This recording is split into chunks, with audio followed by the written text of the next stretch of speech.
Welcome back to Global Currency Watch, the channel where we focus on facts, signals, and real-world developments, not hype, rumors, or unrealistic predictions.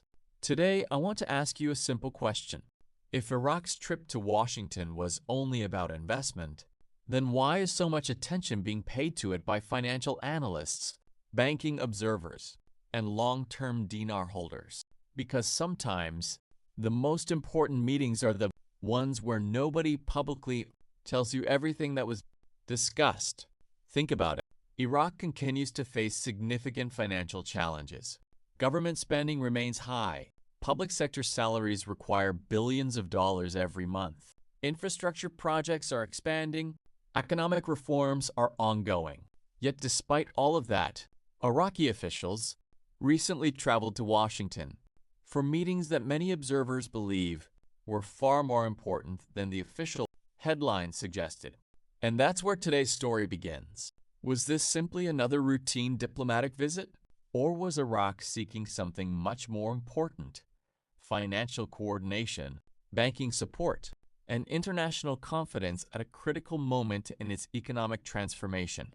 In this video, we're going to separate facts from speculation. We'll discuss why Iraq's Washington meetings matter, what the Central Bank of Iraq clarified this week, why liquidity pressure is becoming an increasingly important topic, how treasury bills differ from printing money, why international financial credibility matters more than ever, and why some analysts believe Iraq may be entering one of the most important phases of its economic reform journey.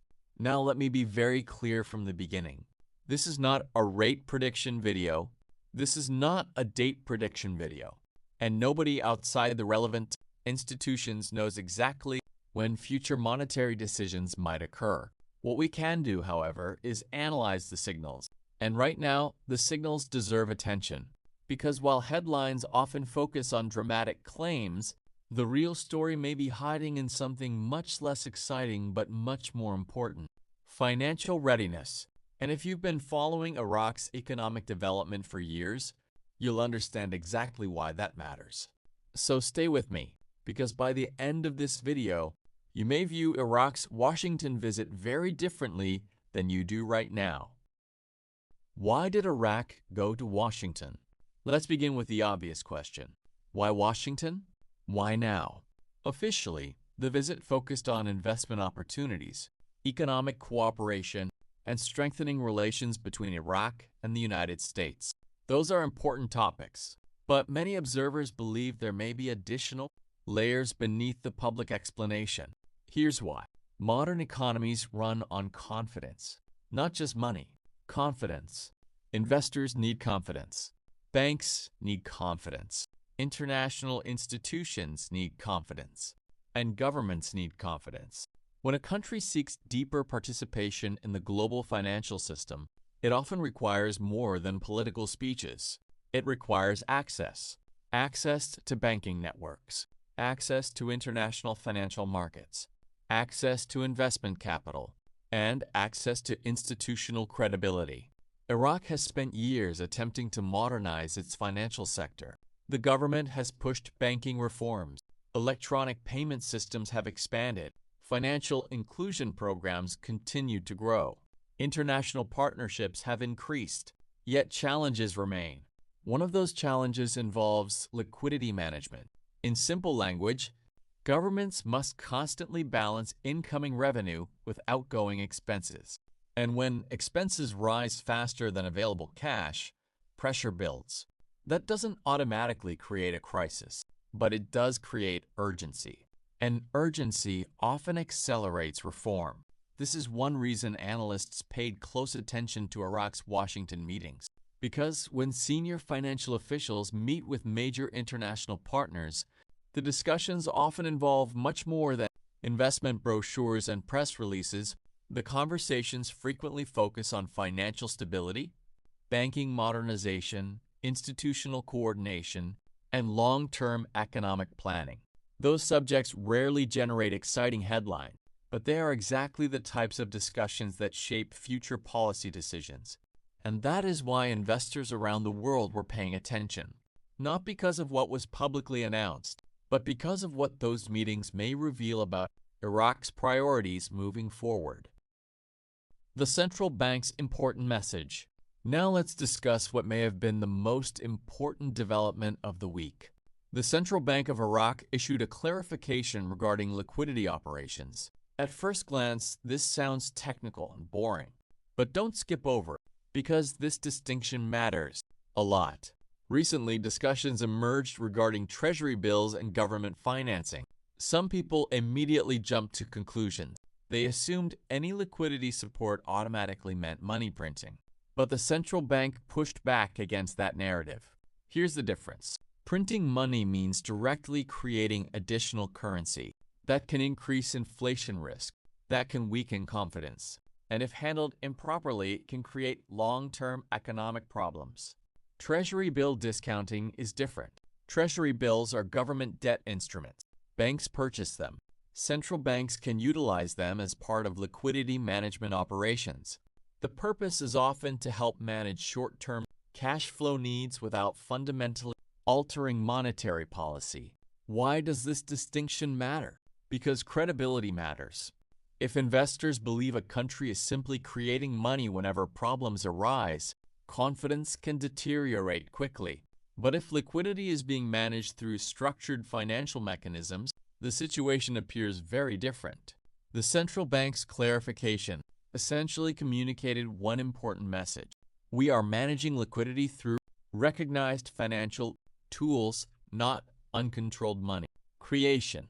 For long-term observers, that signal matters because monetary credibility is one of the foundations of economic reform. Countries seeking stronger financial integration cannot afford to lose confidence in their monetary institutions. And right now, Iraq appears determined to demonstrate that credibility. That doesn't mean every challenge has been solved. Far from it. But it does suggest that financial discipline remains a priority. And that's something investors should pay attention to. Why structural readiness matters more than headlines. Let's talk about something that often gets overlooked. Structural readiness. Many people focus exclusively on major announcements. A new rate, a major headline, a dramatic event. But serious economic transformations usually happen differently. They happen through preparation, through infrastructure, through institutions, through systems, and through readiness. Think about building a skyscraper. The public notices the final floors, but engineers spend years building the foundation. Without the foundation, nothing above it survives. Iraq's economic reforms follow the same principle. Banking modernization, digital payments, reserve management, anti-money laundering compliance, international banking relationship, financial transparency. These are all foundational components, and while they may not generate viral headlines, they often determine whether future reforms succeed or fail. This is why international organizations continue emphasizing institutional strength, because a stronger banking system creates flexibility. A stronger regulatory framework attracts investment, and stronger financial governance increases international trust. Observers who focus only on headlines often miss the larger story.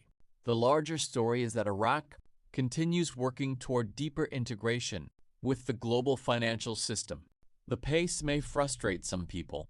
The process may seem slow, but structural reform has continued, and that's one reason many analysts remain focused on long-term developments rather than short-term speculation. The direction appears clearer than the timing, and that's an important distinction. Final analysis. What should investors watch next? So let's bring everything together. What did we learn? First, Iraq's Washington visit attracted attention because it occurred during a period of growing focus on financial reform, liquidity management, and international coordination. Second, the Central Bank of Iraq made an important clarification regarding treasury bill operations and monetary credibility. Third, financial pressure does not automatically signal weakness. In many cases, pressure accelerates reform. And fourth, the most important developments often occur beneath the surface, inside institutions, inside banking systems, inside policy discussions, not inside social media rumors. As we move forward, there are several areas worth watching. Watch banking reform. Watch international financial cooperation. Watch reserve management. Watch institutional stability. Watch economic legislation. And most importantly, watch whether Iraq continues building the structural foundations required for long-term financial transformation. Because history shows that sustainable economic change rarely arrives through a single announcement. It arrives through years of preparation that eventually become visible to everyone.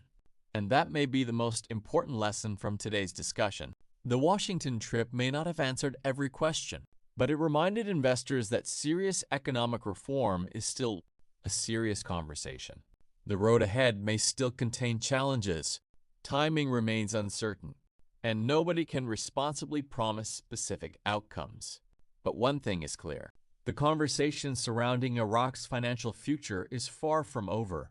If you enjoyed this analysis, make sure to subscribe to Global Currency Watch, where we focus on preparation over speculation, facts over rumors, and long-term perspective over short-term hype. Thank you for watching. Stay informed, stay patient, and I'll see you in the next update on Global Currency Watch.